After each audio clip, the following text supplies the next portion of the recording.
ఉంటాయి కదండి, టూత్పేస్ట్లు కొన్నప్పుడు ఇలాంటి బాక్స్ అయితే వస్తూ ఉంటాయి కదా, వీటిని అనవసరం అని చెప్పేసి పడేస్తూ ఉంటాం కదా. అయితే దీన్ని ఈరోజు రీయూజ్ ఎలా చేయాలో చూద్దామండి.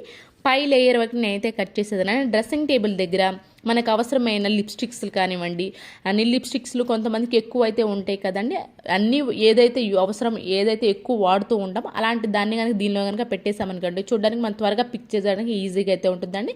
చిన్న చిన్న మాయిశ్చరైజర్స్ ఏమన్నా అక్కడ పెట్టేసుకోవచ్చు. నాకైతే ముఖ్యంగా సింధూర్ స్టిక్ ఉంటుంది కదా, దీన్ని పెట్టుకోవడానికి చాలా అయితే యూజ్ అవుతుందండి. మా పిల్లలు ఏం చేస్తారంటే కొన్నిసార్లు వాడుతూ ఉంటారు కాబట్టి బొట్టు పెట్టుకోవడానికి అలాంటి కొంచెం అడుగున అనేది కలర్ అంటుతూ ఉంటుంది కదండి. మనం డ్రెస్సింగ్ టేబుల్ దగ్గర డైరెక్ట్ కింద కనుక పెట్టేసామనుకోండి, అడుగున కలర్ ఏదైనా ఉన్నా డ్రెస్సింగ్ టేబుల్ దగ్గర చండాలంగా కనిపిస్తూ ఉంటుందండి.